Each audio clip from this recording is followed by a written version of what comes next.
Alrighty, let's play the game of count the fruit before you get it. This tree is early jiro. It's a persimmon. It's an Asian type. It's a type that's sweet when it's non-astringent, so it's edible when it's not completely ripe. Check it out. So look at that. We got flowers. All these little buds right here. They're very tiny. Those are all flowers, and I'm looking at a lot of the leaves nodes here, and I'm seeing them all over the place. So I've heard from several people that persimmon trees tend to get into like an every other year cycle where they overdo it and then underdo it. And it looks like this is probably the year for jiro. And I might have to, assuming a lot of these flowers ripen, and assuming these flowers develop, and it seems like with persimmons a lot of them do, I might have to put like a stake under here or some kind of like kickstand, because it's already leaning like a lot. And I've put a stake on there to try and help it not lean so much, but if it's yielding really heavily, it might just pull itself over again. I think it's trying to grow this way because the willow tree behind it is shading it. But that's jiro, and basically every node I'm looking at has flowers on it, give or take. So like, yeah, they're all over the place. And something I get every year from comments are your persimmon trees, the leaves look too yellow, and I don't know why that happens. I mean, I have some guesses, but I don't know for sure why that happens. Every year they seem to put out these like yellowish leaves in the spring, and then they get darker as the season wears on. So whatever is happening, it seems to be temporary, and it doesn't seem to bother them all that much. So let's check out Saijo. Saijo is more of an upright type, also Asian, this is astringent. This is a good one for drying into hoshigaki and whatnot.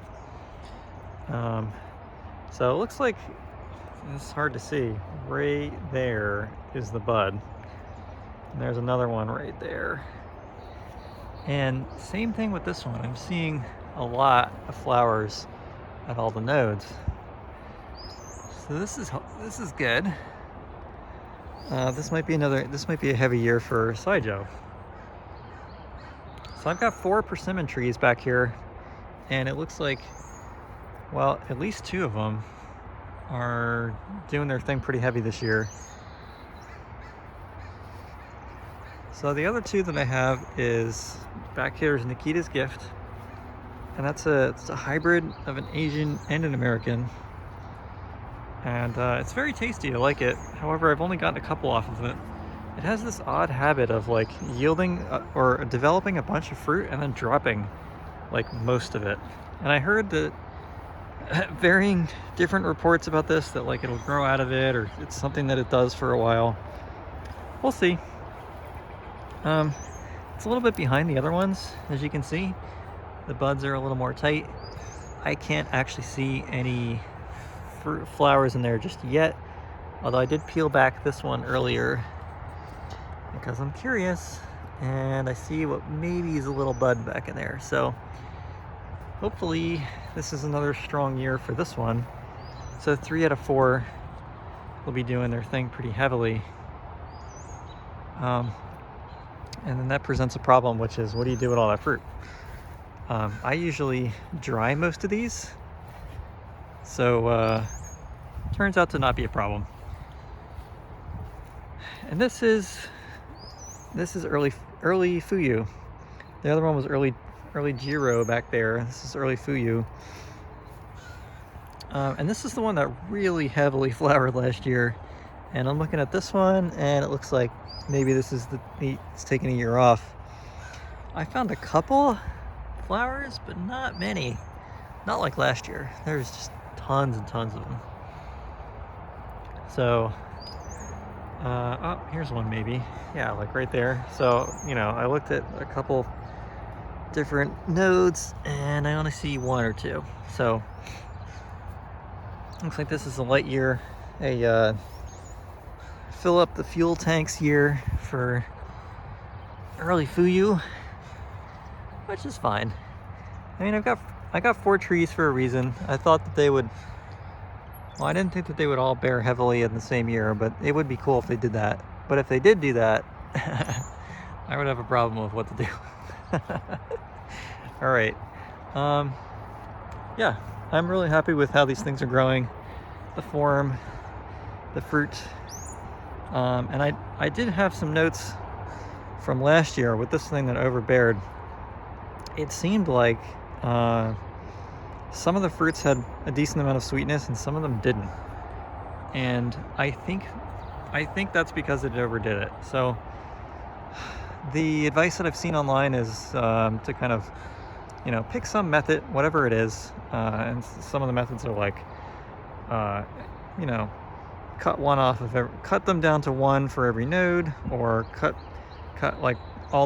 them down so that you only get 1 for every hand span. I don't know, just pick some method, something that you'll remember, stick with it, and then kind of like thin the fruit down a little bit, because it seems like it needs it, unfortunately. Yeah, this is cool. They're turning into little trees. I'm really happy with this. I remember planting them and they were like this big. And I think I paid whatever it was, like $40, which at the time I thought was outrageously expensive. But now I see that these are going for almost 90. It's crazy. So they're almost twice as much money. Well, actually, they're, depending on what you get, bare root or 1 or 3 gallon or whatever, they're anywhere from twice as much to more than twice as much. So I don't know. I think this year I'm going to take the year off from annual gardening for the most part, and it doesn't seem to really matter, because the goal has always been kind of like with Mark Shepard's restoration agriculture, was to put the fruit trees in position, and the chestnuts and all the other, put all the trees in position, put all the bushes in position, and then garden in between them until they kind of filled in the space. And you can see, like, they haven't done that yet, but it's getting there. And plus, like, when these trees yield, or like when they're ripe, there's just so much stuff to do. So it's like it totally swamps anything that I do with annual gardening. And the yields on these things are just incredible compared to annuals. So I don't know. I mean, that's always been kind of the plan, is just stick with the perennials. They work better here. They're not as finicky. They're not as sensitive to drought. There's like all these reasons why they're just so much easier. So anyway, that's my count my fruit before it's ripe. We'll see what happens, but the persimmons are, I think, old enough now that they're becoming semi-reliable in terms of like fruit turns into, or flowers turn into fruit. And that's kind of a thing with early fruit trees, is they don't, I mean, they'll flower and then the flowers will fall off, or they can't hold on to the things that they're trying to do. And I've read that, or I've heard that that's because you're taking, like, let's say a branch out here that's like 5 years old or whatever this is, and you're putting it on a rootstock that's like 1 year old. So the hypothesis is that this older branch thinks it's an older tree and starts to fruit like immediately, when actually the rootstock underneath of it can't support that. So I don't know how true that is, but that's what I've heard. And it does seem to be the case that when you take older branches and put them onto young rootstock, that they yield quicker than if you just put a seed in the ground. For some things, not everything. For chestnuts, I don't know, they grow pretty darn fast. All right, I'll stop rambling. It's fun hanging out, and talk to everybody later.